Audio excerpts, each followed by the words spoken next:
Hello everyone, welcome to my channel. I am Satabdi going to start the first chapter of Red Martin, the sentence. As per the definition of the book,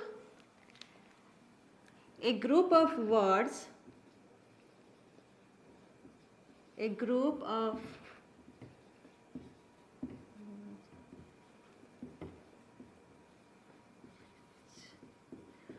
which gives a complete sense is called sentence.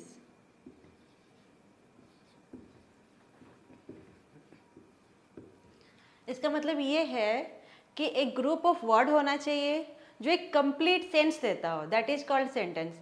For example अगर मैं ये बोलूँ, किसी में बात कर रही हूँ और कि मैं ये बोलूँ फॉर एग्जाम्पल इन हिंदी कि यहाँ रखो सामान भैया प्लीज मत, इसमें कितना वर्ड्स है? यहाँ रखो सामान भैया प्लीज मत, 6 वर्ड्स है. एक ग्रुप ऑफ वर्ड्स तो सेटिस्फाई कर रहा है. Does it giving a complete sense? No. अगर मैं ये बोलूँ कि भैया यहाँ सामान मत रखिए प्लीज, तब ये समझ में आएगा कि मैं क्या उनको कन्वे करना चाहती हूँ. And he did the same as I said to him. Similarly in English also same thing. हम लोग को ग्रुप ऑफ वर्ड होना चाहिए जो एक कंप्लीट सेंस देता हो, that is called the sentence. मैं कुछ एग्जाम्पल देना चाहती हूँ जिससे आपको इजीली ये समझ में आएगा कि सेंटेंस का मीनिंग क्या होता है. For example,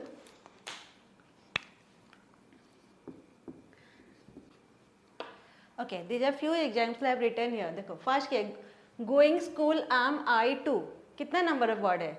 1 2 3 4 5 number of words है इसमें. But is it giving a complete sense? No.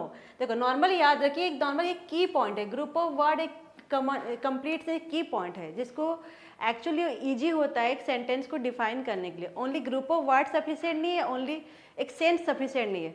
Both are required to give the meaning of a complete sentence. देखो you come to here 1 2 3 number of words है. Group of word को तो satisfy किया.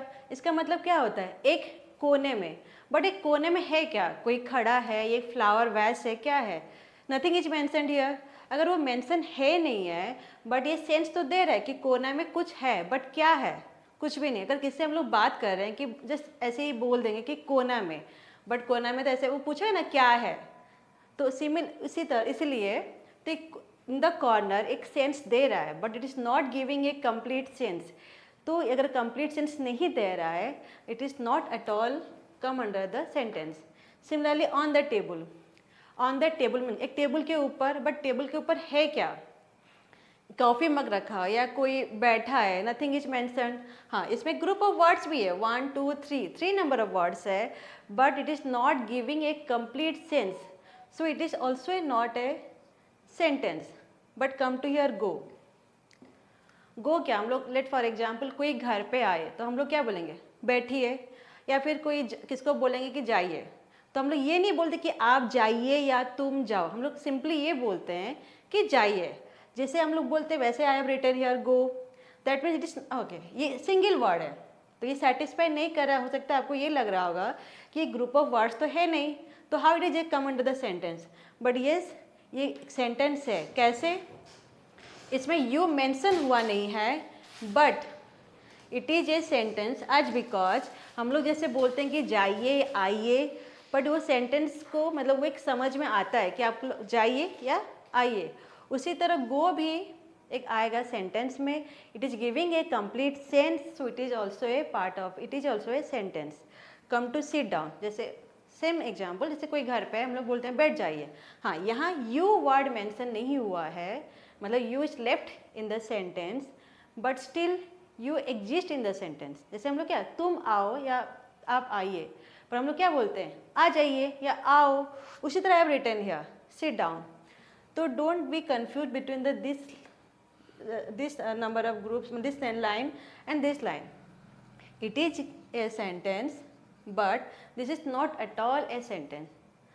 और one more thing, बस ये normal example दे रही हूँ. जैसे I am going to school, ये नॉर्मल सेंटेंस हम लोग day to day, I think जब से LKG से एडमिशन ही हम लोग वही पढ़ रहे हैं, I am going to school.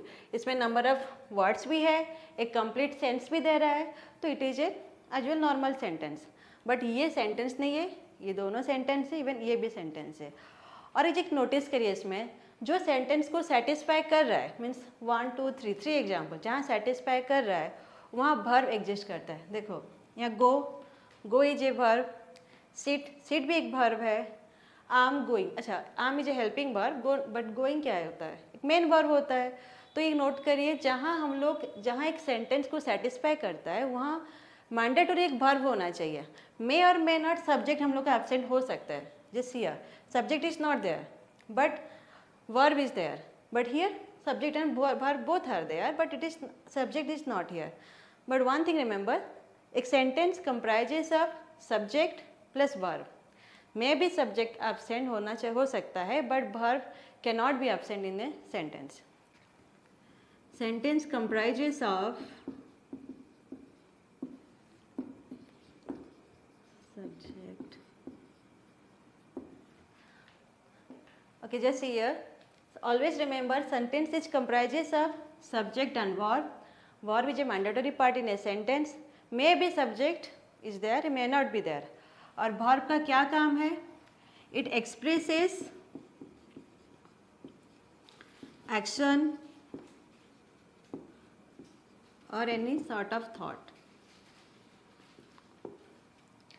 Sentence हम लोग का 4 टाइप्स में होता है। एक डिक्लारेटिव और असर्टिव होता है, इम्पेरेटिव, एक्सक्लामेटरी एंड इंटरोगेटिव। अच्छा, सेंटेंस हम लोग का 4 टाइप्स होता है, एक डिक्लारेटिव, एक इम्पेरेटिव, एक interrogative, another one is exclamatory. In case of declarative देखिए, एक वन थिंग, कोई भी सेंटेंस जस्ट सुपरफिशियली देख के, मतलब द एंड पॉइंट देख हम लोग बता सकते हैं ये किस ग्रुप में आता है, मतलब जैसे डिक्लारेटिव में आएगा, इंटरोगेटिव में आएगा, या इम्पेरेटिव में आएगा। अगर उसमें फुल स्टॉप है, सिंपली एक सेंटेंस लिखा हुआ है, उसके एंड में सिंपली फुल स्टॉप है, दैट मीन्स आप बंद करके बता सकते हैं ये डिक्लारेटिव है या इम्पेरेटिव है, दोनों में से कोई एक हो सकता है। अगर उसमें क्वेश्चन मार्क है एंड में तो ये इंटरोगेटिव होगा, अगर इसके एंड में एक्सक्लामेटरी मार्क है तो it will come under the exclamatory sentence. They come to here, ये सेंटेंस में इसमें क्या होता है, ये सिंपली एक स्टेटमेंट बताता है। स्टेटमेंट मीन्स वर्ड, जैसे हम लोग डे टू डे लाइफ में जैसे वर्ड यूज करते हैं या किसी से बात करते हैं, नॉर्मली अगर बात करते हैं, that will come under the declarative sentence. और इसमें क्या सिंपली स्टेटमेंट रहेगा, और ये क्या नॉर्मल पिच, किसमें मतलब कहीं गुस्सा की या मतलब प्लीज करके हम लोग नहीं बोलते हैं। नॉर्मली हम लोग कि जैसे sky is blue, I am teaching you, the colour of the board is white. Similarly जितना सेंटेंस इसी ग्रुप में आएगा that will come under the declarative sentence. Come to the imperative, देखिए इसमें क्या होता है, हम एंड तो होता है फुल स्टॉप में, बट डिफरेंस क्या होता है इसमें स्टेटमेंट होता है, बट इसमें क्या हम लोग कहीं ऑर्डर करते हैं, जैसे गेट आउट या प्लीज कम हियर। मतलब हम लोग कहीं ना कहीं हम लोग का वॉइस में भी कहीं रेज होता है या कहीं फॉल होता है, सो इसमें पिचेस में हम लोग का चेंज होता है। और इसमें क्या होता है, जो सेंटेंस में हम लोग का ऑर्डर, रिक्वेस्ट, एंट्रेटिज होता है उसको बोलते हैं इम्पेरेटिव। एंट्रेटिज का मतलब जान लीजिए, request entreaties both has same meaning, but entreaties में हम लोग we just go for like pleading और requesting very seriously, that will come on the entreaties. और इसमें एग्जाम्पल जैसे बता रही कि इसमें क्या हम लोग ऑर्डर करते हैं या रिक्वेस्ट करते हैं, तो इसमें कैसे आएगा, सिट डाउन या please come us with, please join us for a dinner, तो वो सब आ जाएगा हम लोग का इम्पेरेटिव सेंटेंस में। कम टू द इंटरोगेटिव, देखिए इसमें मैं पहले लिख दी हूँ कि and with a question mark. Question mark means what, when you are going to ask a question that will come under interrogative sentences. Example, what is your name? Any sort of sentence that is started with WH word that will come under the interrogative sentence. Like, what is your name? Where are you? How old are you? Where are you? All are come under the interrogative sentence. Come to the exclamatory sentence. इसमें क्या होता है, जैसे मैं बताई and क्या होता है, exclamatory mark से, और ये क्या एक स्ट्रॉन्ग फीलिंग को शो करते हैं। स्ट्रॉन्ग फीलिंग मीन्स व्हाट, जैसे हम लोग बोले oh my god, oh no, hurrah, we won the match, that will come under the exclamatory sentence. With this, the topic of sentence is completed. Let me revise for you guys once again. Sentence means a group of words that gives a complete sense is called sentence. It comprises of subject and verb. Subject may be there, may not be there, but verb is mandatory to complete the sentence. It is of 4 types: declarative, imperative, interrogative and exclamatory. इसमें एक statement होता है, इसमें order, request, इंटरेटिज होता है, इसमें हम लोग क्वेश्चन पूछते हैं इन case of interrogative, in case of exclamatory it show the strong feeling. Thank you, have a nice day.